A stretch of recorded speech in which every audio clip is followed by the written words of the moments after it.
just pull this up. And welcome back to episode 4 of Mind the Back Chat podcast. And I hope, just before we get started, sorry Gabs, I hope everyone's had a lovely Christmas. Yeah, exactly. True. And did you do that on purpose, saying welcome back, because we are Mind the Back Chat? Mind the Back Chat. And again, there have been an increase in levels today. Do you want to tell the people what that increase is? So everyone, as you can see, we're wearing the brand new shirts for us. And if you're listening, we've got brand new shirts on. Yeah. However, if you do want to see the brand new shirts, you're going to have to go on YouTube. Yeah. It's going to be there. Basically, it's our logo on our shirts. They look nifty. And we've also got some mugs as well with our faces on it. So yes, we kind of insulted ourselves. Yeah, we are mugs. We're mugs. But anyway, we're back with episode 4. I don't know where we're going to go episode 5 with upping the level even more. Well, maybe we should try and bring someone else in. Ooh. Have our first guest. It's in the works. It is in the works. Yeah. We've been having discussions. So hopefully soon, January, February time, we'll have our first guest on the show.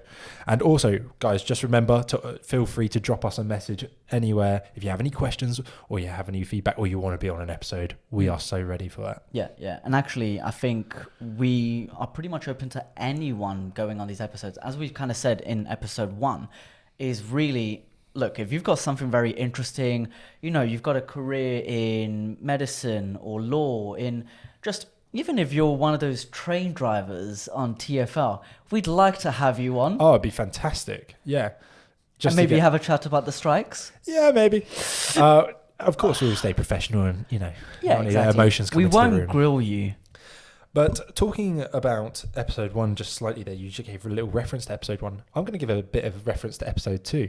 Now, You in that episode, we were doing myth busting, but you also mentioned how you had a shoulder injury. Shoulder. Oh, I like that. That was really good, actually.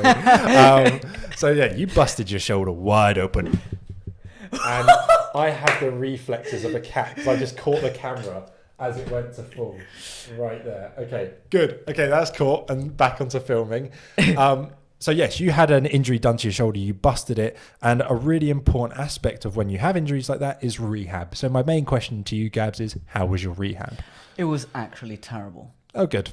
Yeah. So bear in mind, I was 18 at the time. Okay. So it was prior to me actually starting osteopathy. And mind you, I was in that phase of I just really like to train. I didn't really care about anything. And to be honest with you, the rehab wasn't exactly great because, number one, I wasn't actually given a rehab plan. Right. So it happened. I went to see a physiotherapist. We did exercises, but I wasn't given anything specific. So unlike you and I, we use software to actually send over our patients a list of exercises, or we just send it in an email with a couple of graphs, a couple of images. Or go through them in the session with the patient. So they're doing it right. Because even with images, videos, you'd be surprised by how many new techniques I find patients have created. And occasionally, if it's something that I know I'm not going to find a picture online, I'm actually going to tell them, look, it's absolutely fine for you to record me doing the exercises. You take that home. I'll say exactly little hints and cues in order for you to make sure that you're doing it correctly. Yeah. And that allows them to just go home and do it correctly. I think it's actually so essential that, we go through. I spend a lot of time with my patients making sure we're getting the exercises right. Because, yes, we've done hands-on treatment to cause initial change, but unless that's worked upon yourself at home, it's just the possibility of it reverting back is huge, because if you go back to doing whatever caused it, most commonly a repetitive strain type injury. So we're talking about your carpal tunnel, golfer's elbow, tennis elbow, and also general low backs. Yeah. You've got to make sure that you're doing your homework, which is the exercise, to make sure those don't come on as easily. Yeah, and in my experience, I did the physiotherapy sessions, which were once every 3 weeks. It was something which was not enough, because we tend to look at rehabilitation being once every day or once every 2 days. So in regards to frequency, it just wasn't enough in order for me to build up the strength required for me to actually go on with rehab. So I guess the really important thing there as well is it's not just like you need a session every day, like being treated every day, but it's enforcing how important it is to do your rehab every day. Yeah. Make sure you're training those muscles. I think when we went to, again, I keep going back to this, but when we went to that kind of rehab physio, CPD, which is continued professional development for those who don't know what CPD is, he made it clear that, like, okay, for people who want to learn how to do the splits, they are stretching 3 times a day for 15 minutes. Or if you want to cause real change to muscle length, you've got to be stretching at least every 2-3 hours for a few seconds, at least like 20-30 seconds. Well, if anything, I mean, research wise, for a lot of people out there, we always say, if you want a bit of change in length, we say 30 seconds because I think that is a very manageable time period. But you and I both know that from research, what is the best time in order to create true length into any sort of muscle? Now, little hint, it's not 3 minutes, it's not 4 minutes, it's not 5 minutes, it's not 6 minutes. Keep going. But it's 7 minutes. And that, when you say that, that's actually not that long. Have you tried 7 minutes? Nope. It's a long time. That's the thing. So I've actually used that research and I used it on one of my patients and I said, look, we're going to give this a try, see what kind of change it makes. And he was very happy. So number one, I gained consent. Number two, he was very much aware that this was a little bit of research on my part. Like a trial. Which he was very happy to kind of go along with that, mainly because he's had chronic hamstring tension that I thought could be really good. Let's give it a try. And we did. He said it was the weirdest feeling because coming off of it was almost a huge amount of pain. Oh, wow. But the difference in range of motion in his hip was amazing. Just the flexion in that hip was fantastic. But also being able to keep that posterior chain, so the back part, the chain of muscles in the back part of your body was fantastic around the legs. You know, he was able to really bring almost to about 60 degrees an angle. And that's the real important thing to remember, just as a little side note there, coming off of that, is that when you look at low back pain, a lot of the times it is coming from hamstrings, from the glutes. It's actually not the back at all. So again, it's working with those body chains. But that's amazing that it had that much effect on the area. You know, bear in mind, I said 60 degrees. For some people, 60 degrees is nothing, but this guy, 15 degrees was more than enough. So bringing it to 60, that was fantastic. That's a big improvement. You know, so he's gone from 15 to 60. Yeah. So in 7 minutes. So we're talking a 300% increase, if my math's right. Yes. Yeah. It is right. Yeah. Thank you. Thank you. 100% would be 15. Yeah. Times that by 3. Maths, baby. So maths. Bringing it back to my rehab. Yes. Sorry. No, that's fine. It was literally, okay, go into the session, and all we did was with 2 kilo weights, we would do external rotation, which is essentially bringing your hand with your elbow close to your waist and your hand going from inwards, going all the way out, or doing that basically, at 90-degree elbow angle. And that was pretty much the rehabilitation. And we did that for an hour. Oh, wow. That was it. An hour. Okay. So not ideal. Because what the real key thing is with rehab is progression. And a lot of time, progression actually happens quicker than you think. So with like ankle injuries, especially if you've strained, let's say, your ligament on the outer, on the lateral aspect of it, so your anterior talofibular ligament. Which is found where? On the lateral aspect of your malleolus. Okay, for the people out there, malleolus is ankle. Yeah, so it's in your ankle. But I said that at the start, you know, come on, man. Oh, did you? Okay, I said let's go to the ankle. Okay, sorry. So, like, obviously, after strain, you want to be weight bearing on that pretty much instantly because you don't want to lose muscle tone, don't want to lose muscle definition, you don't want to lose balance. And if you don't do that stuff early on, that's when it lasts a lot longer and becomes strained. But as soon as you start doing it quicker, the easier it will be for the muscle to remember those movements, the ligaments to remember that kind of proprioception, so your balance, so your subconscious knowing of where your joint is in its space. Exactly. Yeah. And that's why it's so important to do it early, because the progression will be quicker. If you have an injury and you rest it, don't move it, and let it just sit in and be still, that's when you're actually going to leave yourself worse off. Yeah. I completely agree. I think. And a lot of times that's what I see in clinic, because Yeah. patients come in and say they don't have time, they can't find the time to do their exercises, Yeah, which yeah. I have a bit of sympathy, because for my patients who work all day, go home and have kids, it's difficult. But But you're if not you helping have, yourself. but you're not helping yourself, and you're going to be spending more money coming to see us, Yeah. and you're going to spend more money on hearing us say the same thing. You need to But do your also, exercises. you're going to come to us and go, it's not working. I'm not getting any better. And you're like, yeah, that's because we've given you everything you need. There's only so much that osteopathy can do. We are not, as much as we've said it previously, there are some things that we are absolute magicians at, but there are some things you need to do half of the work. Yeah, there's a physiological aspect to it Yeah, that, yeah. your body, I love the definition that I think A.T. Still, who was the creator of osteopathy, gave, Andrew Taylor still. is that the body has its own medicine cabinet. Yeah. We're just there to choose which ones that you need to use, and we encourage that healing process, and we give you the tools to heal it. And that's why we also give you exercises when, even if it's our last session with you and you're like, yeah, you're actually good, but keep up these exercises, because we want to maintain your body. We want to maintain, basically, it's not us saying like we don't want to ever see you again, but if we don't see you on a regular basis, that's actually a really good thing for you and for us, because you're maintaining yourself and keeping yourself healthy. Exactly. And we've just given you the thumbs up to stop seeing us for this problem that you've presented with. How amazing is that? And all you have to do is just spend 5 minutes a day doing a couple of exercises. Is that all it takes? My favorite thing is like, I think about a patient and go like, right, when I give a rehab plan, no matter what injury it is, it's like I always try and aim for 3 or 4 max exercises. So it's not overwhelming them. They're easy. It's not too many that you will forget.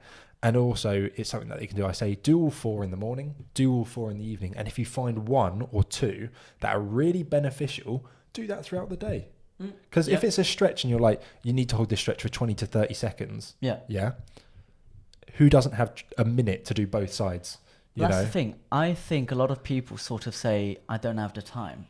But the reality is, number one, they probably don't have the space to do it. Yeah. In regards to, look, no one wants to be looking like an absolute fool in the middle of the office going, you know what, now I'm going to go and do the splits because my adductors are in pain. If I give my patient an exercise to do the splits, then I don't know what I'm trying to rehab here. yeah, but just a very Of course. bad example. Like, no, but you get what I mean. But that's what I mean. So obviously I take that into consideration. So if I'm looking at a shoulder injury, like let's say the shoulders are rounded so their pecs are really tight, I'll look at giving them a pec stretch they can do anywhere that doesn't look or take up too much space or make you weird. So a doorway stretch.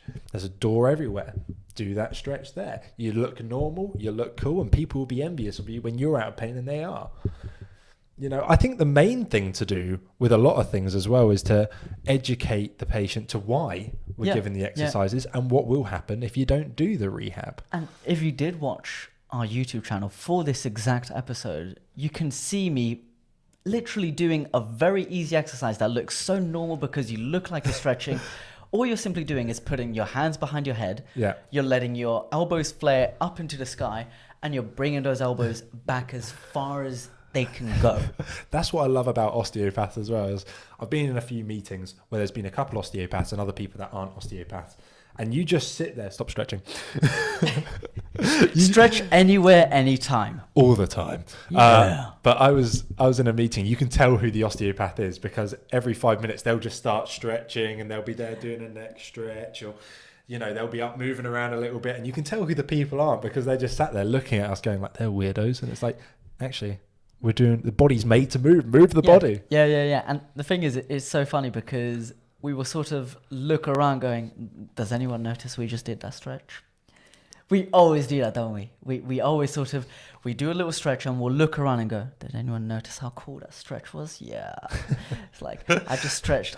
Yeah, I've got knowledge. I know what I'm doing. And then if no one's noticed that, we revert to our usual little. Oh, yeah.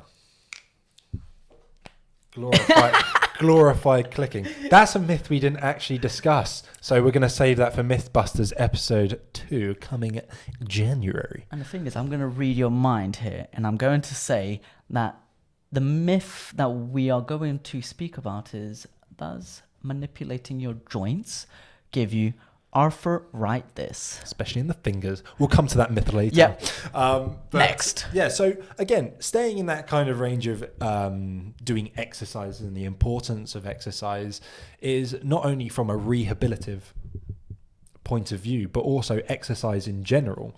So, you know, do you go walking enough? Do you do any kind of weight bearing activity? And making sure we educate patients on how important that is, because especially in day-to-day life now, we live very static lives, working at home, sat at a desk all day, and not get up and move very often. And so many times I'll ask my patients, do you do any physical exercise outside of work and looking after your kids? Yes, I understand looking after kids is physical exercise as well, but do you do anything that's actually beneficial for the muscle, and taking out that more repetitive strain aspect? And I think a way to put it down is it a conscious movement? Is it a thoughtful movement? Yes. So I think I'm going to sort of contradict whether having a child and carrying a child is exercise. It Massively. is. But it's also repetitive strain. Exactly. And can it be considered rehabilitation? No. Because it's not thoughtful nor conscious movement. You cannot lift or play around with your child and go, okay, you know what? I'm going to use my legs. Just wait a second. Let me just lift you up properly. Yeah. No, you're not going to be doing that. No, and also if you're holding a child, you know, I've got nephews and nieces from the age of 1 up to 5, and they fidget. You know, they're having a laugh. If you're picking them up and putting them under your arm and carrying them around, they're like, that, and then that forces you're going to have to use your body to balance those forces. And if you don't do regular physical activity, or you haven't trained those muscles, and that strength and tone isn't there, like core strength, you're going to end up pulling and straining something. How many times have I seen grandparents or parents come in saying like, oh, my back's really painful, I've picked up the kid, or I was putting the kid in the car, you know? I love there was an advert where this granddad, okay, all you see throughout the advert is... Is this the Christmas advert? Yeah, so he's... Amazing. Lifting weights, he's going to the gym, and he's doing the same exercise. So he's doing... like squatting with the kettlebell, isn't he? Exactly, squatting with the kettlebell. He's lifting the kettlebell up over his head, and it was all in preparation for one single thing. Do you remember what it was? Yeah, he was training for Mr. Olympia. Exactly. Oh, got it in one. He's there with Arnold Schwarzenegger, just lightweight, baby. No, he was training to lift his granddaughter to put the star on top of the tree, right? Yeah. Okay, cool. That's it. Yeah, we're on the same page. At least. But also, Mr. Olympia. He did a Ronnie Coleman as he picks up the granddaughter. And the family's just like, what? That is the coolest granddad ever. I wish my granddad was like that. No comment. I have no comment on that. Oh, I'm so sorry. Moving on. But I mean, that advert really does show the importance. It was incredibly accurate. He trained the muscles in the right way and was able to pick him up. Conscious movement. That's the term for today. Conscious movement. Yeah. That's what I want people to take away. Yeah. Is what we mean by exercise. Is it conscious? Yeah. Exercise, conscious movement. And in that aspect, I think, again, as we've kind of said, is it working the correct muscles? Is it doing the function that you want to try and achieve? Is it progressive? Okay. Yeah, I mean, massively. Yeah. And what are the 3 sort of pillars towards progression? Again, it can vary from joint to joint, but the main 3 that we talk about is cardio, balance, which also falls under proprioception. So again, knowing where you are in your own space, and also, so we've got cardio, balance, and strength. Yeah. And it's so there's 2 recommendations on the NHS for this. Okay. When it comes to exercise. One is you need 150 minutes worth of all 3 of those things. So per week. Yeah. So doing some aerobic activity, doing some balance work, and also doing some strength training. Now, it also stresses that you can also do that. So that's moderate exercise, 150 minutes worth of moderate exercise. Now, they also say that you can actually do 75 minutes worth of quite intense. That's so vigorous aerobic activity. So when I read that like, well, what does vigorous mean? That sounds quite strong. But vigorous can be anything from running, swimming, riding a bike fast or on hills. Again, riding a bike on hills is going to get some form of strength training because there's resistance involved. Same with swimming. Swimming's actually fantastic. Yeah. I know I'm going like I was listing and now I'm like swimming. Yeah. But swimming is resistance based. It's proprioceptive training. Yeah. And it also does aerobic. And I think... And you get all three. So I'm going to put this out there. Is there a way for us to track the intensity based off of one sort of measurement? Yes. So a very easy metric is heart rate. Yeah. So in regards to heart rate, I think that's how you're going to try and understand whether you're doing intense training, 75 minutes per week, is based off of what kind of heart rate are you at within that period of training? Obviously, it's going to maybe slightly differ as age groups changes as well. Like you're not going to get your, let's say, 80-year-old patient pushing their heart as high. We're also going to, when you give exercise, you also take into consideration other people's health conditions and issues as well. So I'm not going to get a patient who's had a triple heart bypass pushing their heart to the maximum level or anything like that. Yeah. But that's adaptive. Yeah. So you're sort of looking at 220 beats per minute. Minus your age. To get your maximum. That's the maximum. So that's you pushing 100%. Yeah. So that's like when you've run a triathlon, you're sprinting for the finish. Yeah. And I'm not going to do the math so that none of you know my age. Oh, come on. Whoa. I'm older than you. Yeah. Okay, I'll do it. 194. That's my maximum heart rate. And I can still go higher than that. Yeah. I can still get up to 199, 200. So it's a baseline. Exactly. We are not textbook. We are never going to be textbook. Wouldn't it be lovely in our job if things were textbook? Oh, it's so easy. You look at someone and you're like, you can barely weight bear. You've got pain specifically at that point. Yeah. And if I was to use a tuning fork, it gives you pain directly at that point. That's it. Fracture. Yeah. Bye. Truth is, everything is grey. Yeah. Everything's grey. What was the one thing in osteopathy that you kept getting repeated at whenever you talk to any sort of tutor? It depends. It depends. Yeah. Or it's like you give a good reasoning behind why you think it's a certain thing. It and they're depends. like, have you thought about this? Yeah. Why is it not that? Yeah. And then you go through the symptoms like, oh, actually, it could be that. Yeah. You go from just having a normal joint irritation in the low back to, well, it could be an osteosarcoma now. It's just like, what? But also, you ask any question to any osteopath, and the answer is always, it depends. It depends. Yeah, there's a lot of contributing factors to injuries. Yeah. And again, all these contributing factors come into the exercise rehab routine that we give our patients. Yeah. Take into consider their age, their occupation, the level of muscle quality that's in the area. The level of physical exercise they do in a week. That's it. So basically, if we're coming away with anything from what we've just said in the last 20 minutes, is that, or in the last 5 minutes at least, is that how crucial exercise is. Yeah. It's probably the most important thing you'll ever do in your life. Yeah. Because let's face it, the amount of muscle mass that you lose at the age of 70 and over, if you do not do your 10,000 steps a day, is almost around 70% of your muscle mass. It's ridiculous. And the other thing is like, I think a lot of people look for excuses not to do exercise. Yeah. Again, commonly more with your elderly patients or people who are going, I'm not calling them elderly, going from 40 upwards. Start to go like, I'm not as young as I used to be. When I'm 40, that's when the pain starts. And it's kind of like, yes, okay, after the age of 26, 27, degeneration starts. Everybody has osteoarthritis on a very mild level. Starting at that age, because cell turnover doesn't happen as rapidly anymore and we start to degenerate. Yeah. But if you keep yourself active, you stretch, you do your balancing, you do your strength, you keep muscles toned, you're going to be a lot better off. And I can't tell you how many times now I've seen patients come in, put it down to their age, give them the exercises, and they do their exercise and they're like, I can't believe it. I'm feeling so much better. I'm pain-free. You might get a slight niggle here or there because that's life. Mm-hmm. So I think another very impressive thing is with a lot of my patients, I will tell them, look, you need to go to the gym.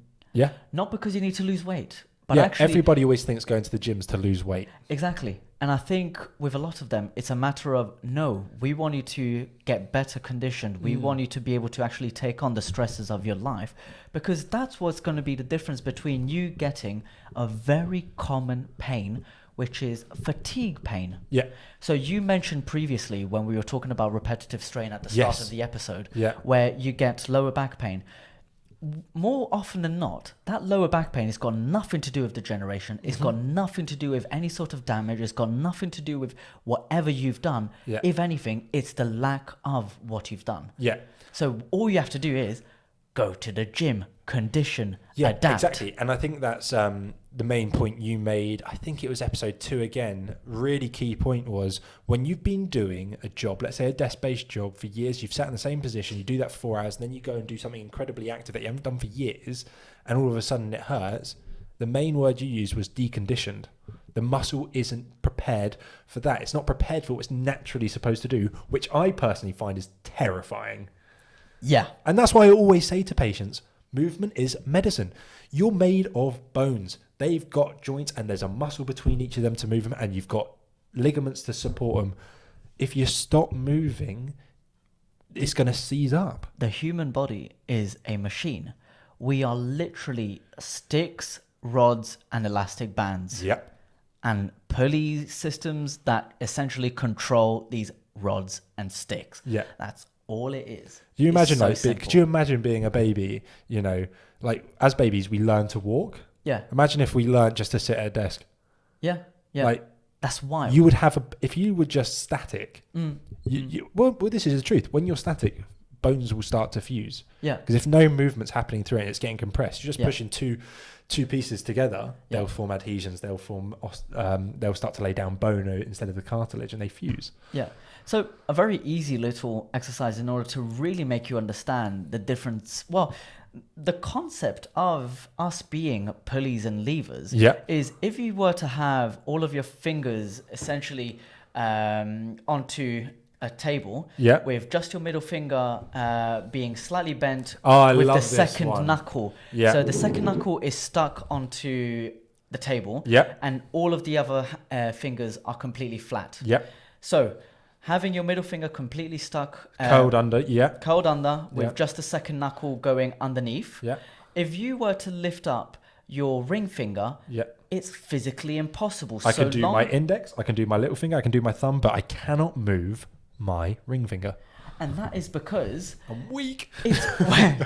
It's one muscle. We are levers and pulley systems. And this is the perfect example just by showing you guys. So right here, you see, all of the fingers are completely flat. Just your middle finger, right at the second knuckle, is flat onto the surface. It does not move. So long as it's flat onto the surface, you will not be able to move that ring finger. Fantastic little trick, party trick. Give it a try. I don't want to go to your parties. They sound extremely boring. No, I'm joking, Gabs. I'm joking. You sound like such a fun guy. It's why no one goes to my birthdays. Oh, okay. I'm going to move this on a little bit quicker because that got quite sad. But another repetitive... No, I am joking, guys. I don't do birthday parties in the first place. Yeah, you won't even tell us your maximum heart rate because you're worried that we find out how old you are. And you're younger than me. Yeah. I'm just going to say 3 years younger, so do the math. I'm really 16. What? What? But yeah, so going back to that kind of desk-based posture, the most common thing I ever see when somebody tells me it's desk-based and they got mid-back pain, and they're like, oh, it's between my shoulder blades pain. How often do you hear that? So often, and often. It Fatigue. puts a massive smile on my face in a way because I'm like, I don't need to ask him any more questions. I know what it is. And people go, wow, he already knows what it is. It's fatigue. So classically, when you sit at your desk, you drop forward into a bit of a slouch position. Your neck drops forward, your shoulders round, and the mid part of your back curls up. The reason why that's happening is because your pecs are so strong, they all stay tight. And what you've got, the back of your shoulder blades are your rhomboids. So they sit between your spine and the edge of your shoulder blade, yeah? But George, your pecs are strong for another reason. Because I'm hunched on it. But that's also because you've been training me as well. But so if you've got really tight pecs at the front and you've got rhomboids at the back that are weaker, and your shoulders rounding, those muscles at the back are going to become stretched, and they never stop trying to bring your shoulders back. So they're being stretched and they're still working hard, and they're going to fatigue, and that will become a dull ache that can be sharp. Yeah. And occasionally can even cause a subluxation of your ribs. Yes. Believe it or not, I had one today. Mate, every day. Desk-based job, works essentially 4 hours with a little small break, and then goes back and does another 4 hours in front of the desk. Yeah. And came in today, very sharp pain right around the thoracic, so mid-back, between the shoulder blades. And I asked him, I said, can you take a nice deep breath in for me? And he went, oh. Yeah. And I went, okay, I know what it is. It's fine. And he went, really? And I explained to him, sometimes what can happen is the congruency between your ribs and your vertebrae, so your spine, it's very, very tightly fit. It's essentially a cage, rib cage. It's there in the name. Yeah. However, what can happen is by taking a deep breath in, the ribs with the vertebrae will traction a little bit.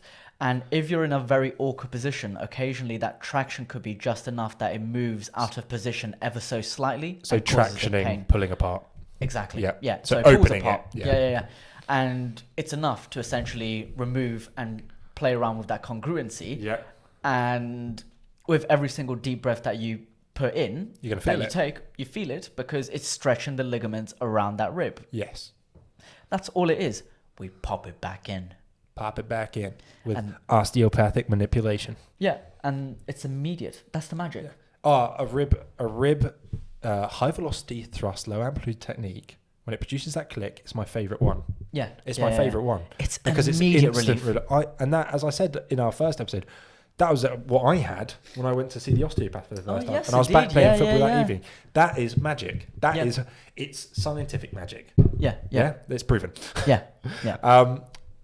Yeah. So, but what I found with the shoulders rounding as well is it's going to cause tension through your neck, because of course you have muscles that attach into your neck going into your shoulder blades. So if your shoulder blades are moved around because your pecs are tight and your rhomboids are weak, that's also going to pull extra pressure into the neck as well. So if you work at a desk and you've got neck pain, a lot of times I push my thumb into their pectoral muscle, and they go, oh, that's really tight, that's really sore.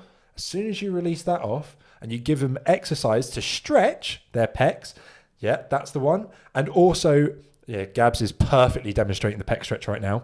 But if then I also give them exercises to help tone and engage their rhomboids to bring their shoulders back, it will help their mid-back posture. It will help take pressure out the neck. Come back next session, they're already feeling 50, 60% better. And that's a week. Yeah. You leave it there longer, it will take longer to recover.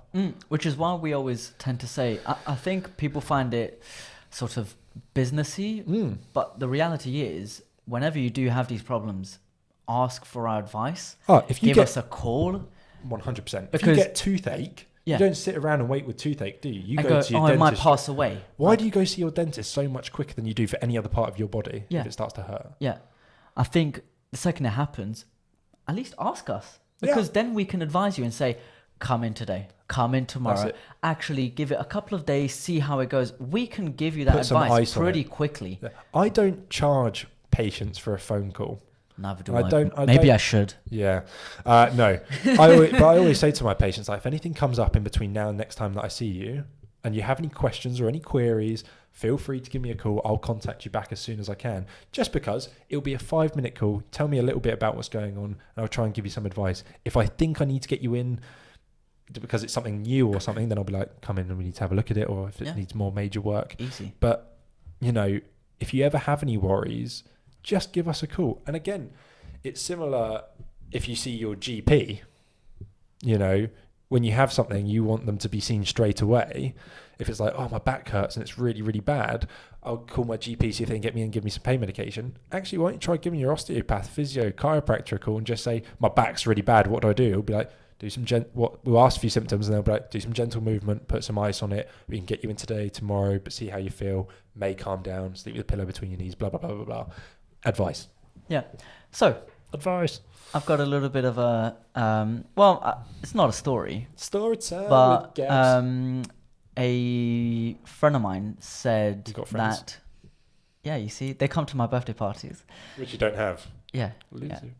yeah. I'm joking. And he said that his friend, because he was telling him, oh look, maybe you should see an osteopath because he's been suffering with sciatica Yes. for a long while now. Yeah. And he said to him, "Why? I know someone, being me." But the guy said, "Oh no, actually, I was told by my urologist that there is nothing that anyone can do about my sciatica." Wow. No. Not for a second. That's it. It Unless made it's me go, been scanned. "Oh." Unless it's been scanned, you've had a discectomy, you've had a massive disc bulge, and there's been constant irritation to that area for years and years and years, and the nerve's still trying to recover from it, or you've got some form of diabetic neuropathy or something like that, then okay, understand. If you haven't got those facts, a lot of the time as well, sciatica isn't sciatica. Those were the questions I asked, and to all of them were no. No scan has been done. He hasn't seen a GP about it. No assessment. It's no actual diagnosis of sciatica. Do you know, I once had somebody come and say, I've got sciatica, and I said, where do you feel it? Where do you feel the pain traveling down? So sciatica normally, if it's true sciatica, goes down from the back, buttock, back of the thigh, lateral aspect of the lower leg, into underneath your foot and into your big toe. Yeah? But it can also go halfway. It doesn't have to go the full way. So just expanding on that. But a lot of time people come and say, I've got sciatica, and say, it's just in my bum. And it doesn't travel down the leg, got no pins and needles, no numbness. I'm like, okay, maybe not true sciatica. But a lot of times, well, not a lot of times. One time I had somebody come and say, I've got sciatica, and I said, where's it going? And they said, down into my fingers. And I was like, right, well, sciatic nerve's in your low back. Yeah. So if that's happening, we need to get you seen by a doctor pretty quickly. Yeah. But, it's like, your nerves are very different to the anatomy of a human being. Have you got feet for hands? Just like their whole anatomy reversed. But no, so, right, yeah, there you go. Yeah. I think. And then with that, we do our assessment, test them, and a lot of times it is treatable. I've seen some cases where the sciatica is horrendous, like they can't move, they can't straighten their leg, they can't do stuff like that. And the rehabilitation for it is stretch. Stretch, find some stretches and then strengthen, take the pressure off the nerve, tone the muscle. And again, I had it not long ago. Guy came in, he was like, the pain in my leg was so bad I wanted to saw it off. 3 sessions later, we had him down to 20% pain. 2 extra sessions gone. Haven't seen him since. Beautiful. He came back in once for a maintenance, and we just did some work on it. Gone again. Yeah. And it was just because his piriformis muscle, a muscle deep in his buttock, had gone into spasm, and it rubbed against the nerve. That's all it was. That's probably the most common thing that people come in saying it's sciatica, or have been told by their doctors that it's sciatica. It's not sciatica. Piriformis syndrome is easily treated. Yeah. I do a lot of needling with that. Yeah. A lot of stretch work. It's enough to give immediate relief. And they'll go, I've had this now for like 6 months, and you're the first person to give me any relief. And what's the moral of the story, though? Go to your osteopath. Do your stretches. Do your exercises. And I think that is a good place to leave today's episode. Do your exercises. Keep yourself active. Keep your body moving, and be a better you. Indeed. And with that, guys, have a great evening. Have a great Christmas. Well, it's already been Christmas. Oh, yes. It's a happy new year. Yeah. Sorry, this is pre-recorded. Pre-recorded episodes, but I'm on the ball. Yeah, you are. Anyway, guys, ciao for now. Take care.